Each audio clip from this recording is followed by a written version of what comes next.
Yeah, so this is my first. It was my first season of Fortnite that I played through because of Jordan forcing me to become addicted to the game. You're welcome. And so I played through that today, and it was very confusing. I think there's a lot of Fortnite lore that I'm really not plugged into. I really had no idea what was going on with that. Is there an easy way to explain the basic story? Like you've played the game a lot. Do you have like a way to explain the basic kind of story of what's going on there, or is it just completely incomprehensible? No, not at all.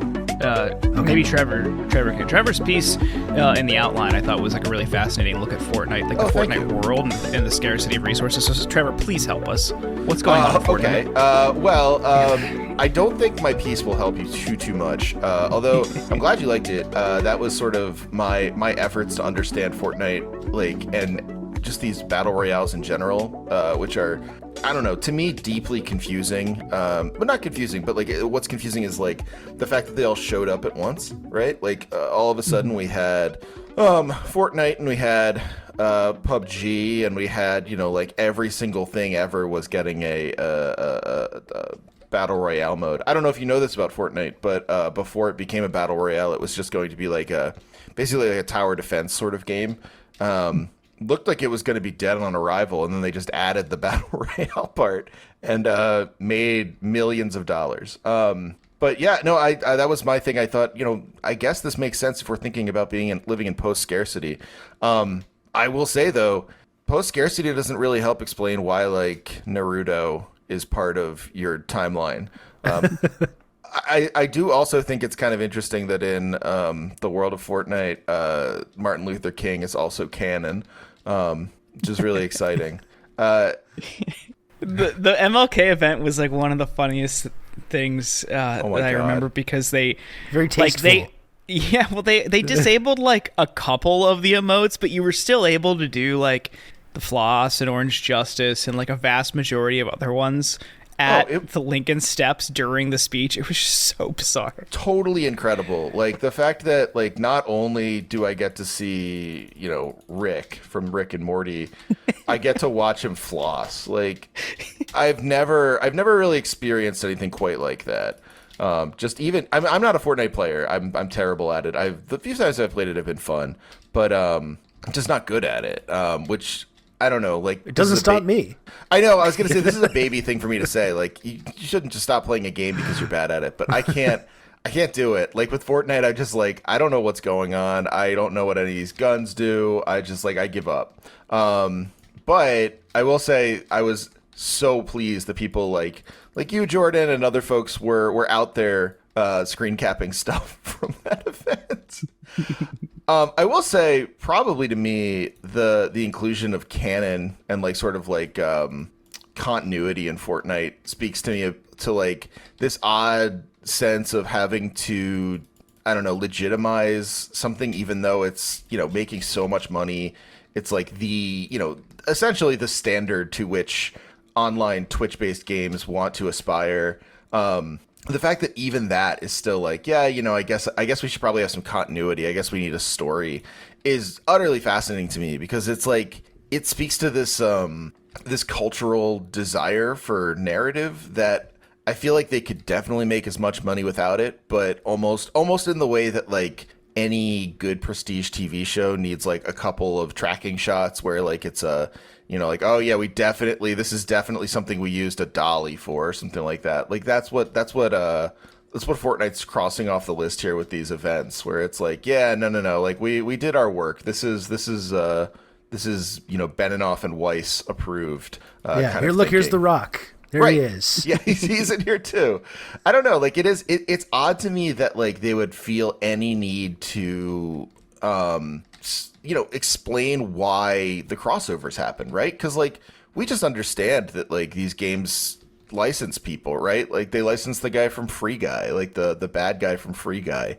Like it's this stuff happens. The fact that Fortnite is trying to like add some sort of logic to it is fascinating to me. I saw the Black Hole event, but I hadn't seen anything about the new event until you sent me something about it, and this is like this is all brand new worlds for me. Which I think what they're doing, what I sent, and I just sent to you, Rob, is this thing at the end of this chapter, and this was like, were there 8 seasons in this chapter? And at the end of chapter 1 there were 10, and that was the black hole ending that you referred to. And when that happened, the game just went dark for like 3 days, and everyone was like, what's happening? Is Fortnite dead? Is it coming back? But now, the end of this chapter, going into chapter 3 season 1, they are incentivizing people to keep talking about the game and tweeting about it, and they're revealing parts of the new map if you use this hashtag. And I think it's just like, and the more people and the faster you tweet about it, the more the map gets revealed. So they're like kind of like capitalizing on people's addiction to this already super addictive game, and just getting free organic social reach as part of the process. I think it's like brilliant, but like it just feels so seedy. And Rob and I are boldly, proudly taking a stand against tweeting the hashtag. Yeah, I am not gonna, as an adult man, I'm not gonna tweet the hashtag Fortnite flipped on my social media. I just can't bring myself to do that. I have a little bit more self-respect than that. I have to say, extremely brave of you not to do that. Yes, thank you. Thank you. I do, like, I think it's weird, right? Like, how much, I don't know, like, I guess my question for you guys would be, you know, we talk about, we meaning sort of like the general group of people that, I guess there's like thousands of them at this point, but like sort of have conversations around us at Twitter. And I'm sure, like, you know, you guys have a much bigger following than I do. So the types of people who you are privy to conversations with are increased, for better or for worse. Usually worse. Yeah, I figured, but I didn't want to assume. Like, you know, we're all sort of talking about, you know, the metaverse, and like, you know, we have bad things to say often about like, you know, the Marvel Cinematic Universe and the way that everything has become like this continuity driven thing. Like, I wonder. So, like, first off, I wonder how much of this is just because people like they, you know, Fortnite did some market research and realized, oh, people really liked when we like blew up Tomato Town. And the other thing I'm wondering is, like, is it a mistake? Like, is this ruining Fortnite for you in any way? Like, as people who like to play it, do you find the continuity frustrating? I don't find it frustrating because you don't really need to pay attention to it. Like, you can totally have an enjoyable time in the game without thinking about any of that stuff at all. So I don't think so. I guess my issue is like trying to, as someone who's kind of just trying to get into it now, trying to parse some story or get something out of that. Which has Jordan sent you any wikis? No. Oh, well, that's what a good friend does. Yeah. On the continuity thing, my issue, and I know my friends that my core group that I play with, I wouldn't say we take it like seriously, but we're really competitive. And we got really into it over quarantine, and just would play like every night till like 4 or 5 a.m. and we would see how many games in a row we could win and all that kind of stuff. And our one buddy just got like unbelievable at it, and we like it, but like the issue is like they're always changing things and adding things and taking things out. Like there's always a couple guns that they might like quote vault, which is really frustrating. And then the addition of like really bizarre like season specific mechanics or weapons or items, just it gets like chaotic. Like they introduce some like Naruto thing that you throw and explodes, and then giant mech suits, and it's like a core game would be nice. Like I don't want, and then there's like invisible giants sometimes, and Venom. They had a Venom tie-in with this giant like hook, like hand grappled thing that would like break through builds. It just gets like sometimes it just gets really stupid, and that part ruins it for me. Just like please stop. We just want to build and fight with guns. Like there's already like 7 mechanics going on here. Right. Yeah, that's interesting. Like I don't know. Like I think, you know, one of the things. So one of the reasons I've come on today is because I recently wrote a book on video games. And what called Story Mode. I always forget to say that. But, we should probably like introduce you as a guest at some point. Wait, oh, yes. Yeah, no, okay. This was just the opening banter. Yeah, and we have a hard hitting like opener for everybody is perfect for you. So we're joined today by Trevor Strunk, who just wrote the book Story Mode: Video Games and the Interplay Between Consoles and Culture. It's, you know, Rob and I were reading through it today. It's fantastic. Oh, thanks. And before we go any further, Trevor, we ask every guest this same question, and like I said, it is perfect for you. So, Trevor, are you a gamer? Oh, yes.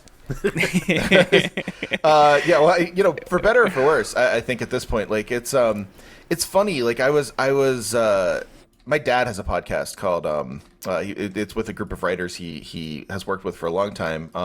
And what's funny, of course, is like I had my podcast before he had his, so it's sort of like it's the one thing I kind of like predated him on. But he had me on his podcast to talk with his writing friends, and it was like a totally different conversation than with anyone else I've had because, they aren't familiar with video games and stuff. So they were asking me stuff about like the community, about like, mostly it's a predominant, like it's predominantly true that women are the major buyers of books. Like, how do you like, is that, and like, men are often the most people who play the most games. Like, oh, that's sort of changing. It's kind of different. But like I found myself at a certain point being like, do I say the word gamer at this point? Like, can I say that? Like, We're is that reclaiming a thing? Yeah. Can I take that back? And like it's an odd thing if like you are not, I don't know. I feel like if you're not someone who, games a lot, it can feel awkward to call yourself a gamer. Cause at that point you're like, well, do I need a mechanical keyboard? Am I going to have to say goodbye to my family and friends? Like, do I need a bunch of new hobbies? Yeah. And I mean, the answer is no. Like, you can certainly be a gamer and not have to worry about that kind of thing. But as someone who has made it a big part of my like livelihood, yeah, no, for sure. Like, I'm a gamer. I play a ton of video games. What's your current setup? My current setup. So I've had the same PC for a while, which is great. I bought it. I got it when I finished my PhD. So I got it in like 2016 as like a present basically, and it's a NVIDIA 1060. At this point, kind of outdated a little bit, but absolutely does the trick still. I can play pretty much anything on it. It's an Asus. It's running, pretty good memory, pretty good RAM, pretty good, everything. Very good for 2016, fairly good for now.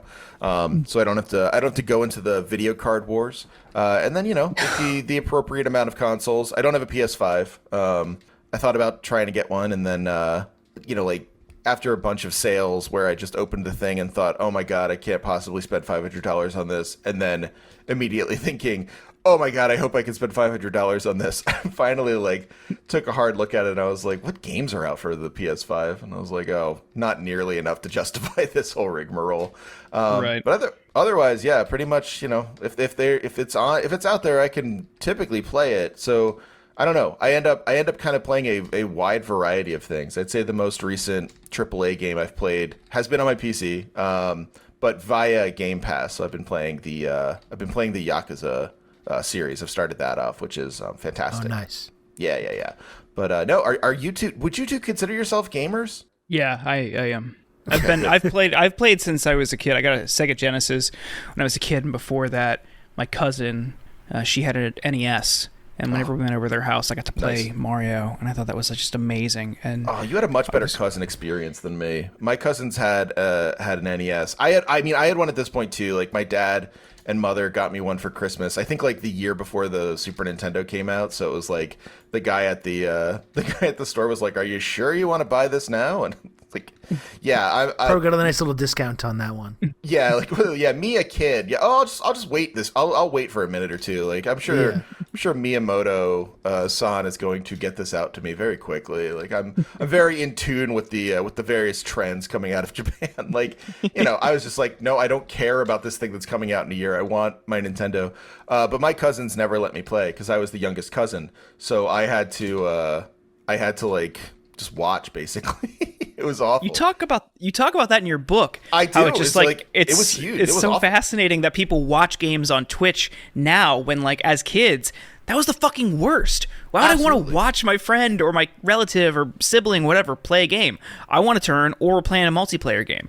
Yeah, exactly. Like it's like it's such a miserable feeling, but it's only really miserable if you grow up with it, I think. Where like if you I don't know, like if you are a kid and you're watching Twitch, like you're not like, oh, I can't wait till I get a chance to do this. You're watching it like because it gives you access to the game and you don't have to pay money to like get a good setup. You're watching because like, for the same reason I watch the Eagles, like because I hate myself, but also because I can't play football that well. I'm never gonna be able to play football that well. So like watching people who are that good at it is like exciting and fun and interesting.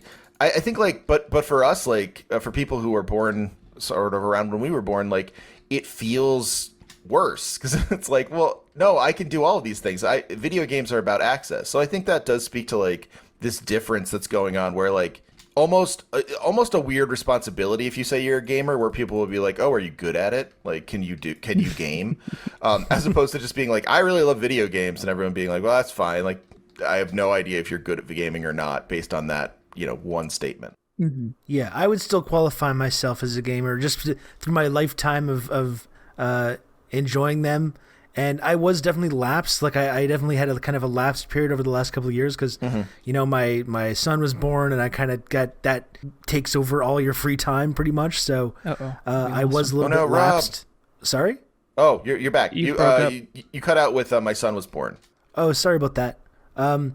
So of course when you have a kid that eats into all your free time and it kind of becomes very difficult to follow through with any kind of hobby or activity that you enjoy doing. But I've been dipping a toe back into that world. So I think I still qualify, even though I don't think I would count myself as being a good at video games anymore. I still think it qualifies. Personally, I don't think you need to be good at video games to be a gamer. That's my hot take. It's interesting that you say that though, Rob, because like honestly, I had the opposite experience where when I had my daughter, like I only had like 15, had the way they nap early on when kids, for anyone who doesn't have kids in the audience, when you first have children and they start napping, they nap for like 20 minutes at a time and like several times in the day. It's very weird. It's like, it's an awkward time to fill. So I definitely gamed a lot in those first couple of weeks and months, but then it went away as time progressed. Yeah. I gamed a lot in those weeks and months, and then I got into it enough where I was like, maybe I'll start like doing something about this. And that's why I started doing the podcast, but like No Cartridge, which is my video game podcast, but like which started the book and et cetera, et cetera. But I think like that period of time where it's like, oh, I love having these like 15 minutes I can spend doing like a quest. It's like, it's very much why like a lot of dads now game. Well, it's just like they sort of rediscovered it when they were like, I just wish I could do a little more questing. What is your favorite game of all time? It's a really good question. It's tough. So there's all sorts of answers I could give that would be like way cooler. But the answer I always give is the game that like probably meant the most to me at the time and I spent the most time with is Jet Grind Radio on the Dreamcast. Absolutely a huge fan of that game. Weirdly, like for its time, like extremely anti-police, like very, very critical of the police. Mostly just about like going around and tagging buildings and stuff like that and doing sweet tricks. It's sort of like if Tony Hawk were like a smidge easier with tricks. I never got the hang of Tony Hawk, so that was good for me. And then it also had a painting mechanic where you had to like copy, joystick moves to get a good tag up while police chased you with guns. That was my jam. I guess now probably, like if I had to pick one that like just based on purely by dint of the amount of time I put into it recently, would probably be Final Fantasy 14, which I have not played the new expansion of because thousands and thousands of people are trying to, and so it's tough for us ham and eggers. But that game is fantastic, and I've spent way too much time playing. I never played any of the Jet Set or Jet Grind Radio games, but they always looked very cool. I never had a Dreamcast. I bought a Dreamcast specifically for them, which was like weird. Nice. Like I say that I'm sure like I got it for Christmas or something. Like when the Dreamcast came out, I was not able to buy things on my own in a meaningful way. But like I remember playing that at electronics boutique or something and being like, oh, this is going to change my life. I need to play this. One of the only times that was actually true, as opposed to, like a demo for like Ridge Racer or something like that. And you're like, oh, this didn't change my life. But yeah. Nice. My favorite game since I've played it has been Fallout 3. I put so much time into it. I played through it Sweet. multiple times, taking different approaches and different levels of karma and different actions in Megaton. And I just thought that game was just really, really fucking fun.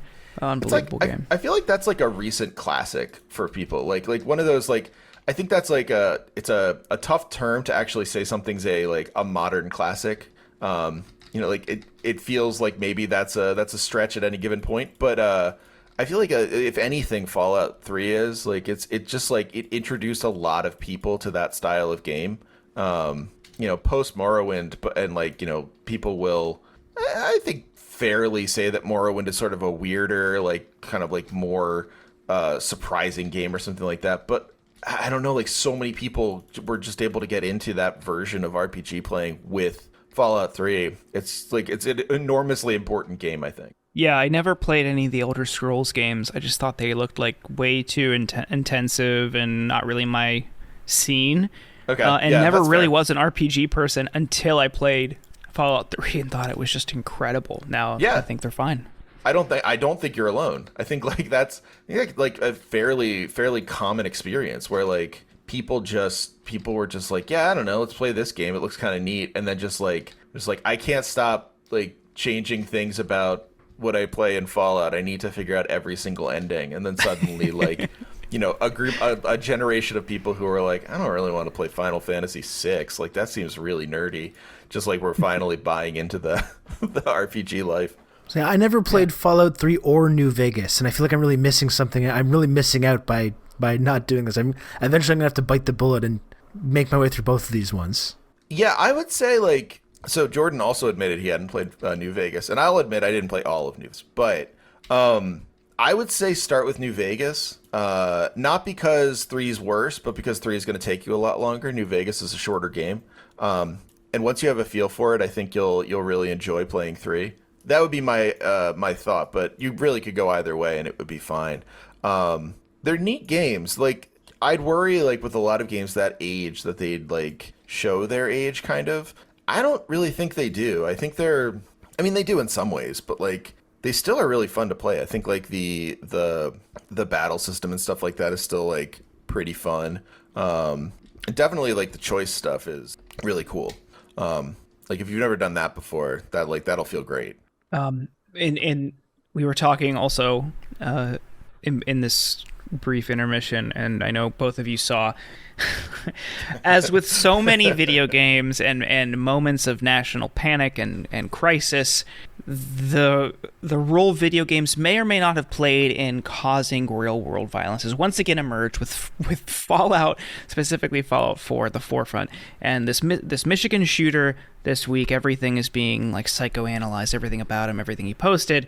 And there was like this like Access Hollywood type clip that was like, like a 6 o'clock midday or like a weekday type news clip with this like affable host narrating the perpetrator's behavior and pulled a quote from Oppenheimer, but used a clip of Fallout 4 and Far Harbor exploding to insinuate that this guy was inspired by end-world scenarios in the Fallout universe. And I'm sure both of you guys saw that.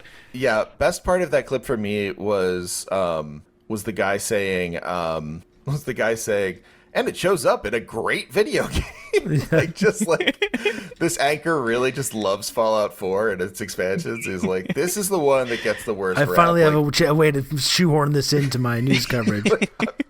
I'm finally gonna help Todd Howard out, like the way he's helped me so many times. Well, it's interesting too how like news media in the United States has been, as long as like school shootings have been a kind of cultural phenomenon, have been trying to make this link. Yep. Like they've been doing this since Columbine, and it kind of they go through this cycle kind of every time one of these incidents happens, and it's often part of this like desperate effort to deflect from like all these very real and tangible ways that you can talk about what is causing these issues, like the access to weapons and all the other numerous kind of real world things that people could point to. And they kind of end up leaning on this idea of they played so much Doom 2 that they really became so violent. They will never give it up. They'll never give it up trying to kind of make this link between video game violence and real world violence. I mean, what's so amazing about it this time too is like just the ways that, you know, this particular school shooting, I don't know like how to exactly say it, because like you could really overdetermine it too, but like there's so many ways that it speaks to a current like American moment, like just in the fact like it would be hard to like, I feel like if I were a news anchor or journalist, it would be hard for me to not overstate the fact that like the kid shot at the school using a gun his dad got on Black Friday sale. Like that's ridiculous. Like that's like late DeLillo, where you're like, okay, buddy, like calm down. We loved Underworld, but maybe chill out a little bit. Like it's so on the nose. Yeah, the timeline is just horrifying. So he buys it Black Friday. The kid was like posting about it. The mom's posting about it, like new Christmas gift. We're going shooting. He gets caught like searching ammo in school, and then like the day, like, and then they notify the parents, and the mom's like, "LOL, just don't get caught," or something like that. And then, which is just insane. And then like the day of, which I thought was horrifying, he's like writing all these like deranged things, and a teacher sees it, sends him to the principal's office. The parents that morning go to the school, talk to him, and they're like, no, we don't want him pulled out of school like today. And they go home, and then later that day he does it, and then the mom texts him. She's like, don't do it. And it's because they already saw the news about him, like about an active shooter. So she texts the son and is like, oh, don't do this. It's just really fucking weird. And like you say, it speaks to this like moment in America, and also just like reflective of this just decline, like the dumbing down of America. Like they're obviously terrible parents, and I just think like so many of these types of things and other like freak occurrences that really mostly only happen in the States, I think are going to continue to like maybe not surprise us, but continue to happen just because of the continual dumbing down of America, this like unbridled like consumerism and consumption, with so many of these things being pushed to the extreme. It's just really, really, it spells disaster for what's ahead. But this was a unique one that very clearly had nothing to do with video games. I know, yeah, and that's the thing. Like it is like, and the dumbing down thing's really interesting because, like, you know, I'm always skeptical of narratives like that, but it's hard not to feel that way, especially when, like, you know, people.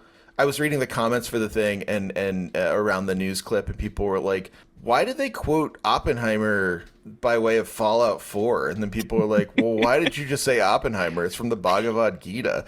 And it's like, you know, winning points on Twitter aside, like the fact that it is popularly understood to be from Oppenheimer is that's sort of like the locus classicus for a lot of people, that quote. But like, it is wild that like the news looked at that and they were like, no one's gonna know who this guy is. It's like, can we have a video game that says something about it? Like, can we make it just a little easier? Yeah, it's just like, it's wild. Like, it's so, I can't imagine that. Like, you know, I'm sure somewhere in some Doom game it says like abandon all hope, ye who enter here. Like, I'm sure John Romero included that in some map. Like, I gotta be like, you know, maybe it's like the way a level is done or something, but that is like such a John Romero thing to do. I can't imagine it's not real. And like, if someone found that during Columbine, I can't imagine they'd be like, you know, this miserable, this horrible thing has been quoted. Like, well, maybe they would. You know, maybe I'm being a little too kind. Maybe they would do. And you talk in your book about the panic over Doom. Yeah. Especially in the wake of Columbine. And I remember you were talking about that game and the role shareware played in the popularization of that game. And I remember, like, my first introduction to Doom was at the Barnes & Noble in our town. There was like a little computer zone, and this was, I guess, early 90s, and it was basically, it was a big thing that the Barnes & Noble had a computer, and it was this big empty room with like a bunch of tables and then like one computer in the corner, and it had Doom on it, and I thought that was like the coolest fucking thing. Yeah, so every time we went to Barnes & Noble, I would go try to play Doom and just hope my parents didn't catch me, but usually the older kids were on it, but I did get to play a couple levels, and I just thought it was really fascinating and really fun. Like, my dad played shooters, he had the Wolfenstein games, so I thought it was like fine and cool, and then just watching all of that just get demonized and blamed for what was clearly like just a horrific tragedy, and a sign of things to come in the States was just really unfortunate, because this really wasn't about the game itself. Like, they had a relationship with the game and their personal experiences, but that's not what caused it. Like, there's so many other factors at play there. Yeah, and I hate when this narrative keeps coming up. Yeah, it is this thing where I think like this happens a lot in video games, and it's something that like I actually really had fun with writing the book, was like finding sort of like the way that the narrative does a disservice to the games themselves. And like this doesn't, I mean, with Columbine, that becomes like extremely serious in a way that is not with some things like, you know, like, people talk about survival horror in a way that, like, if you look back at survival horror, it wasn't always talked about that way. Like, that's mostly just fun. That's where the fun comes in. But with Columbine, yeah, it was really interesting, especially to like look at the people who were real proponents of this theory and the people who were real opponents of this theory. And the fact that like both really want to find causal links and like some easy explanation for why this would happen, right? So like, you know, your Jack Thompsons or whatever were saying, yeah, like the reason this happened is because of video games. And then like anyone who was anti-Jack Thompson is like, actually the reason this happened is because of like religion. It's like that isn't any better. Like, what are you doing? So like it is this odd thing where, you know, and in the book, sort of the punchline to that chapter is everyone starts to agree that actually violent video games are really good once they all become military shooters. Yeah. And like, it's just interesting to see that predicted early on when people are like, you know, it's like, why do we all care about this? Oh, it's because we want to find the person who's to blame for a school shooting other than the people who did the shooting themselves. Because we can't face the idea that it might just be too complicated to ever diagnose. Yeah, I thought that chapter was really fascinating, and thanks. An area that I think a lot about, read a lot about as is, and just really liked how you condensed it all. And I messaged you earlier, you have a passage in there about this level in Modern Warfare 2 called No Russian. And if people didn't play that game, Rob, it was a No level. Russian? Did you play the level No Russian, or did you play Modern Warfare 2? Oh, me? No, I played the original Modern Warfare, but I've never been a huge Call of Duty guy. Is that the airport one though? Is that what you're referring to? You know okay. See, I already know what you're talking about, despite not having played it. Yeah. Okay. It's horrific. And I was telling Trevor earlier, as I was reading this, it just brought back that like unnerving feeling, because you go in there with these like light machine guns and you just mow down everybody. And then you were ultimately given this ability to just skip the level without any consequence. And Trevor, I'm hoping you can kind of like synthesize your analysis of that, and whether some people who defended it said, oh, well, it makes you feel something, so it must be art. And then if it is inconsequential to even skip, what's it even matter? Like, what's it there for? Yeah, so it's super interesting because like some really smart people on games, like I try really hard to be fair, but it's tough because like there are some people who write about games who say some things like at certain points in their career, I'm just like, oh, come on. No, you didn't. Come on. Like, why did you say that? And like Stephanie Sterling, who they wrote under the name Jim Sterling for a while. So that might be why you find it. It's the only reason I mention it. But Stephanie Sterling wrote an article on Destructoid about how this, you know, the advent of No Russian is a proof that video games now are art. And listen, like, I'm sure if you asked them now what, you know, like if they really like, you know, love that analysis, I'm sure they would tell you they didn't. Like, I'm sure they would say like, yeah, it turned out that wasn't like the truth. But like, the reason I try to be really fair about it is, yeah, okay, like, I'm not thrilled with that analysis. Sterling's really good at writing about video games and talking about video games. And also, like, that they weren't the only person saying it at that point. Like, that was a common belief. And so, like, it was, like, it's interesting because it's probably the first time that, like, a trigger warning discourse came up around video games. And during this first time of it coming up, people were like, okay, because there's a trigger warning, because we can get past this, A, it indicates this is a very challenging game. But B, and this is very common in like trigger warning discourse, if we allow people to skip past this, then they won't know about the horrors of war. Like, meanwhile, like the level itself, like, super interesting and all, like, interesting that anyone even was able to like get, whatever, I'm forgetting who made these games, but get whoever like was involved with decision making to sign off on a level where you do like a false op by mowing down civilians. Like, unbelievable that they were able to get that approved. And I mean, definitely when I think about learning about the horrors of war, I immediately reach to a Call of Duty franchise. And that's the other thing, primary. Right? Like, A, the Call of Duty franchise is not going to teach you about the horrors of war. And B, like, there's a really interesting interview, I think like one of my favorite primary sources I found in this chapter, and maybe in the book, was this interview with one of the designers of the level, and they ask him, they're like, oh, like, was this like, did you think like this was like really important? And like, honestly, he has like he sort of says like, oh yeah, like we totally like we thought we were definitely pushing the boundary, but like he basically is like, yeah, I thought it'd be a neat way to set up the plot of the game. It's like, cool. That does, and I mean, like, in a way, it totally is. Like, the plot of the game is you were betrayed by these Russians, and yeah, okay, like, if you're talking about the plot of a video game, like, that totally sets that up. But you're also like the kind of like easy elision there is like, hey, do we go too far? And then saying like, no, it's art.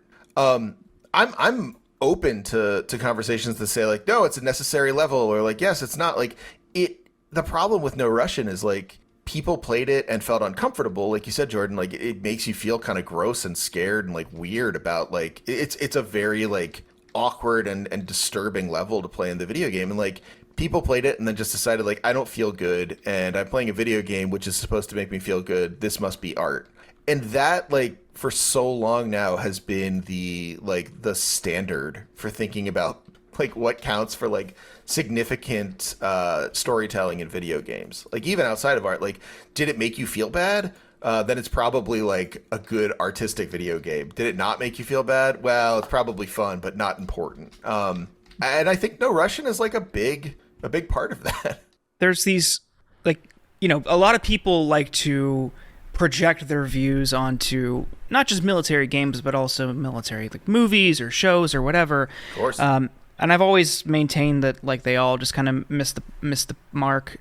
There really can't be, maybe with seldom exceptions, like a meaningful piece of anti-war film or game, because they like the violence and sensationalism inherent in these things just still kind of detach the viewer from the actual horrors of war. But one of the consequences of the sensationalism is illustrated in the most recent Modern Warfare game with the use of white phosphorus as a bonus kill streak, and this is something that it's not even in the meta, Jordan. It's not even in the meta. that part made me laugh, because it's like it really wasn't useful. That was the last one I played. I got to the point where I had so much guilt even playing it, and this is also around the time when the military like ramped up its Twitch recruiting efforts with that game, and I just felt fucking seedy about all of it. I just stopped playing them altogether. But yeah, it really was not. It wasn't even useful. Yeah, I loved like reading that, because it was the perfect distillation of like exactly what's going on with any given like Call of Duty game when you're talking about like, oh, like, what is its fidelity to like the horrors of war. It's like, well, ultimately people aren't playing this to get a sense of like what happens in the horrors of war. So like anything you're worried about being like a war crime, don't worry unless it is very useful, in which case everyone will use it constantly. And like that's, and the conclusion I come to in the chapter is basically like, I spent a lot of time with America's Army in that chapter, and that's the other primary source I think I'm most excited about. I don't know. I go back and forth. My favorite thing with writing this book was finding a bunch of primary sources. I basically, while I was like looking through the archive of the internet, I was like, crossing my fingers and being like, I hope these exist. Like, I hope somewhere there was an interview with like one of the people who made America's Army, and then like lo and behold, IGN did an interview with like the recruiter who did America's Army, and it's like, oh, thank God someone decided to do this really bad idea. But like, you know, that was another one of the primary sources I was like fascinated by, because like it was like they asked the guy's name's Casey Wardinsky, and they asked him like, oh, like, is this good for recruitment? And he was like, it's fine. It's like, you know, whatever.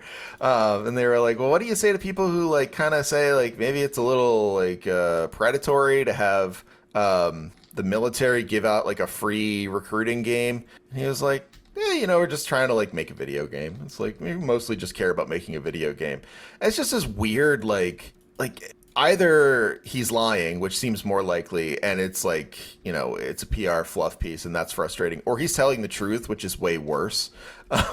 And like, you know, it ultimately like the conclusions I came to were like, you know, America's Army was not a good thing and shouldn't have existed. A free, you know, game that got people involved with the military via a recruiting standpoint because they liked video games is bad. On the other hand, it's like, you know, the real recruiting games are stuff like Call of Duty. Like, people will play those and want to, you know, join up because like it's fun getting multiplayer kill streaks. And so like ultimately the kind of like future I saw in FPSs was non-military FPSs, and just like the total absurdity and like offensive, like, you know, all the like the garbage toxic environments, and then the responses to those that exist within like Doom multiplayer, or like, you know, any given multiplayer, how like stupid and disassociative. And I mean, Fortnite's that way, right? Like, you're not thinking about shame because it's so disassociated from that. Yep. The violence is absolutely secondary even to like the chat function. Yeah, it's cartoonish.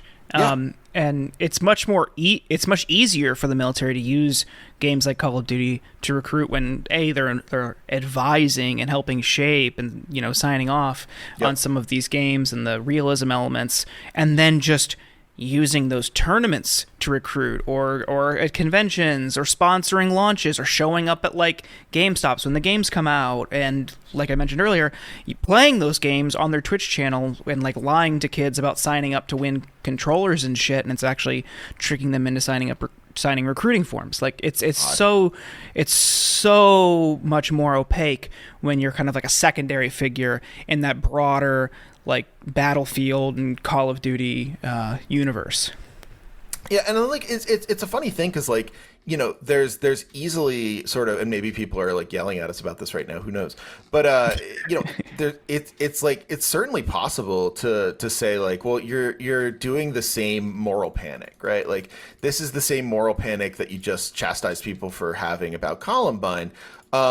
And like, there's something to that where you say like, yeah, okay, like I agree that like just because someone put out a military shooter doesn't mean that you know, all of a sudden kids are going to join the military. Like, it's not monkey see, monkey do. But you're right. Like, I think the thing to focus on is the actual sort of like collusion between the Infinity Ward. That's who makes Call of Duty. Infinity Ward and the military, and the way that, like, you know, the military is not going out of its way to say like, hey kids, like, the military, like, when you go to war, it's not like Call of Duty. Like, they want people to think it is, right? And so like that element, that sort of like soft collusion, is why those games are so much more successful than something like America's Army, which has to be, you know, at least a little more bound to, you know, people saying like, well, here's what we do in the military. And so like, you know, it's less fantastical. It's less like, you know, you're not pulling off sniping moves or whatever. It's much more like squad based, slow, etc. So we were talking about favorite games. You both got to chime in, and it's a good opportunity it was a good opportunity to bring up another section of your book as well, because definitely it's hard to decide which Metal Gear game belongs in my favorite games. Probably my favorite Metal Gear game is Snake Eater. Okay. But I think Metal Gear Solid 2 Sons of Liberty is the game that I recall playing in 2001 and feeling very kind of confused by a lot of the stuff that goes on in the ending. And that is really a game that has become so much more resonant, I think, in this kind of weird modern post-truth, QAnon world that we're now kind of inhabiting. For sure. One of the I'm kind of hard on Snake Eater in the book, and I should say I'm hard on Snake Eater as a game, like a narrative piece. As a video game, it's great. It's so fun. I remember doing the sniper battle, the kind of war of attrition sniper boss fight, and really feeling like feels like something really different from anything that I've ever really played before. At that moment. Totally. I love that's one of my favorite Kojima tricks is that if you're playing that fight and you just for anyone who hasn't played Snake Eater, the end is one of your former ally, the boss's colleagues that she fought with in, I believe, World War II. I lose some of the older. It's a very complex mythology. Yeah, and the older stuff isn't as actually dealt with in games. You get Korea-ish, Vietnam-ish to the future. But the boss, one of her friends is named the End, and they're all obsessed with something about war. So the End is obsessed with death, naturally, and he's also an incredibly ancient man, just super old, and everyone, the Russian general she's working with is he still alive? He seems dead to me, and they're like, no, he's good, he's still alive, he's really good at but if you start a battle with the End and just leave it on, I think even if you just revisit your save 2 weeks later, you win because the End has died, because you've waited him out long enough and he is he's died of old age. And so you can win the war of attrition that way too. You can just wait him out until he dies of old age, which I thought, fair play to Kojima on that one. That is a very funny way to upend expectations. But yeah, no, it's a cool game, and honestly, the variety of enemies is really neat.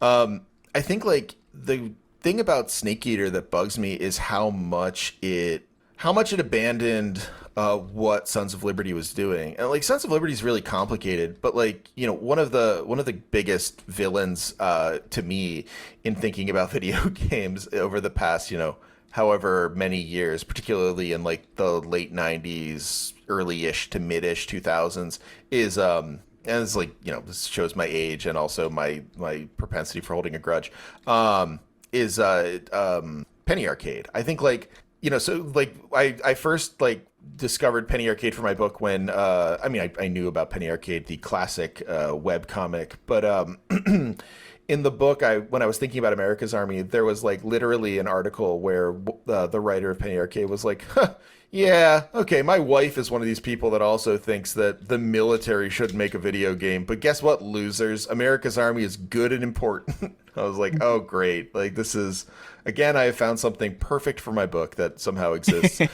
But the other thing about Penny Arcade is that they're also the one of the earlier adopters of LOL, this game doesn't make any sense. And it's it does make sense. If I was playing it at 16 or whatever, it would not make sense to me. So no aspersions cast upon you, Rob, for not getting it when you played it in 2001. I think it is a complicated game, but the whole I loved it, but I didn't get it. Right. The whole point of the game is that you're this guy who you play as Raiden, and Raiden is a guy who is constantly being lied to, who is who exists within a simulation effectively, who has to find out by way of the simulation falling apart, real people dying, actual sort of terror attacks that are then subsumed by the simulation, only to find out he's trying to become some enemy actor is trying to make him the new Solid Snake. It is this massively confusing and deeply, I don't know, it doesn't make you feel good. I'll say that. It's an amazing game to play through and an amazing game to kind of okay, I'm going to think about this. I'm going to work through it. I'm going to play it. It is a really depressing game if you stop and think about what's being done to your protagonist. And also really, really lines up with what goes on in the Metal Gear games to begin with, which is that Snake is constantly saying, like, no, there's not, like, heroes aren't real. Please do not ever think that heroes are real. I am not a hero. I'm just a guy who's here, and, like, someday I'll be gone, and I'm also, like, just as disposable as everyone else that, like, we've sort of seen here today. Like, that's the point of the Metal Gear Solid games, and people got so mad that Snake wasn't the main character that Kojima kind of, like, refigured that in 3, right? Like, yeah. Well, I remember that feeling too of, like, playing through. You play through that little demo. It starts with the demo on the boat. I remember back in the PS2 days, and I really loved the original too. And then it's like that. It completely, like, takes you out of like, subverts all your expectations for the game right away, and it's this constant sense of feeling the rug being pulled out from under you, like, throughout the whole course of the game. Exactly. And, like, the way Raiden exists in the game is, like, as sort of he's much more effete than Snake. He sort of, like, he has, like, I think, like, people, I've heard a lot of people refer to him as, like, essentially just like a twink. Like, a lot of my fans in, like, the gay, like, not fans, but my listeners in, like, the LGBT community will be like, oh yeah, of course they didn't like Raiden. He's just like a twink. Like, he just exists to, like, completely frustrate Kojima fans. Like, he's not masculine. He's, like, sort of like, he's the opposite of Snake, right? Like, he doesn't trust himself. He's very thin and kind of, like, retiring. He has this girlfriend who keeps talking to him, and, like, you know, he just constantly, like, says, like, Rose, are you there? Like, what? How are you, Rose? And she'll be like, have you forgotten about the day that we met? Like, it's a much different character, but it's not the same character, which is the whole point, as I said, of Metal Gear Solid 1. And then, because everyone hated it so much, Kojima just brought back, essentially, Solid Snake again for Metal Gear Solid 3. And, the series is interesting from then on, but never actually regains its, like, approach, which to me is a real shame. But yeah, that's the thing that I was kind of getting at too, is that the way that in 2021, a lot of the kind of story elements that it kind of hints at towards the end have become so much more resonant. Yeah. It's an incredibly prophetic game. I know you touched on this in the episode you did of your show with Felix Biederman. Yeah, I was gonna say one of the first episodes I did of my show that I think a bunch of people listened to was the one with Felix, and, like, that was one of my favorites too, because, like, it was just him sort of saying, like, everything that we have talked about in, like, the last few years is just, like, you know, this is something that Hideo Kojima sort of, like, touched on in this game, and he's not wrong. Like, there's a bunch about modern America that is, like, caught up in the fact that, you know, as a player in the game, you can't really, like, you literally cannot trust anything. Like, you get orders from your commander, and he's like, if you disobey these, it's treason. And then he just, like, you find out that he's a glitching computer program, or, like, you know, your girlfriend who keeps asking you to remember something. Well, she's also, like, fake. Right? Like nothing in the game is real, to the point that, like, even your mission, right, which is, like, well, you have to find the terrorist Solid Snake. You are in a simulation meant to create a new Solid Snake for the bad guys, and, like, it's just, like, it is very post-truth. It's very much a game about, like, you know, what happens when you're constantly being lied to. And I think, like, you know, just, like, the way people feel disillusioned, the way people act when they feel disillusioned, you know, the different ways between, like, you know, the protagonist in Raiden and then, like, the antagonists in Dead Cell, you know, they're also acting because they feel disillusioned, and just the difference between the way that they handle it, and the fact that, like, you know, given the right situation, you could see your main character acting in the same way as, like, the terrorists is, like, super interesting. Like, that's not something that games were really doing in 2001. So yeah, I have a real soft spot for Sons of Liberty. I feel like it was unfairly, not that, you know, it's still a beloved game, and, like, it's not like, oh, the franchise disowns it or something, but I feel like there was a whole storyline that it was following that, you know, a little bit of it is covered in Metal Gear Solid 4, but, like, the I don't know, the spirit of it just isn't. Even that nude section. Love the nude section. Love it. Absolutely. Because it I just remember being like, what am I looking at here? What is going on? What is this just, like, game? It totally just geeked out a bunch of, like, extremely homophobic, like 15-year-olds. Like, I can't see this. But like, I also think it's so smart because like it's just an intensification of the torture scene in Metal Gear Solid 1, in that like, okay, now you're not just like trying to escape like without your guns. You literally don't have any clothes. Like, you're just being completely laid bare. I don't know. Like, there's a lot in that game that just, you know, basically takes what had been happening before, and, you know, how do I say this? Like, it just like it takes everything to its natural conclusion. In a way that I really, really wish they would have continued. And I guess, like, you know, I say this, but they did continue some of it. It's not like it's the only time this ever happened in video game history. But like, man, I love the way that game ends. I love the fight with Solidus on the you know, the Capitol. I love the fact that like at the end of the game, even then, like, even though Snake is back, it's still not like, hey, like, you know, I'm here, the hero's here. It's just, it's still like, you're gonna have to figure this out on your own, kid. That's just it. Yeah. I never played it. I never played any of them, so I don't. Oh, you should play too. I know. I need to. You know, honestly, here's an unpopular opinion, but one you'll get my honest take on. I think you should start. I don't think you need to play Metal Gear. Metal Gear is just not very good. It's neat for what it was as an NES game, but like, it's like you really don't need to bother with it. But I would say start with Solid Snake, Metal Gear 2 Solid Snake, which was only released for the MSX, but is available. They've made it available a number of ways after the series became popular. You can also just emulate it, which is the easiest way to go. That game is great. Like, that game is actually like remarkably good, and sets you up in a lot of really interesting ways if you're coming in blind to Metal Gear and Metal Gear Solid 2. So I would say play that game, because I think it's really worth your time, and then yeah, definitely 2 and 1. So Metal Gear 2, Metal Gear Solid 1, and Metal Gear Solid 2 are just, you know, basically a perfect trilogy. Well, Jordan, I gotta offer you a belated congratulations. It's been a slow 2-year process, but it's finally a full gaming podcast now. Thank you. I'm happy. It's impressive. Thanks for letting me do this to you guys.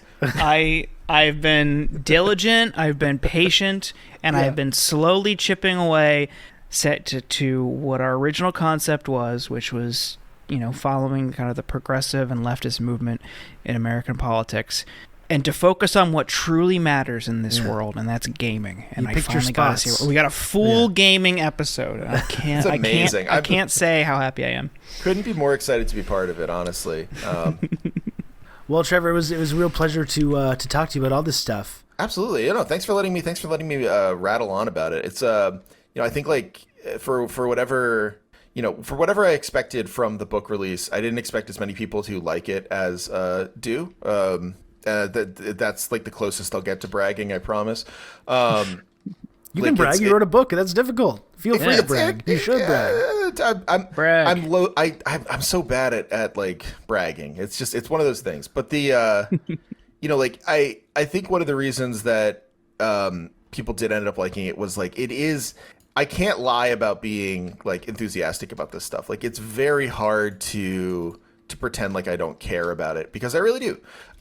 It's like, you know, the thinking about games as a medium and breaking away from like thinking about them as art, and just like kind of saying like, okay, like what games are really good and really work? What games sort of like disappoint me but are still super interesting? Like, what's going on in with regards to Fallout and Apocalypse, and like the way that's an American version of Apocalypse versus a Japanese version? Like, all these questions I had are like, I was fascinated to find out how much video games kind of already answer their own medium specific questions. So, I mean, ultimately, I think it's good that you guys are doing a video game podcast, because it's the future. It's you know, it's the only medium that counts. That's right.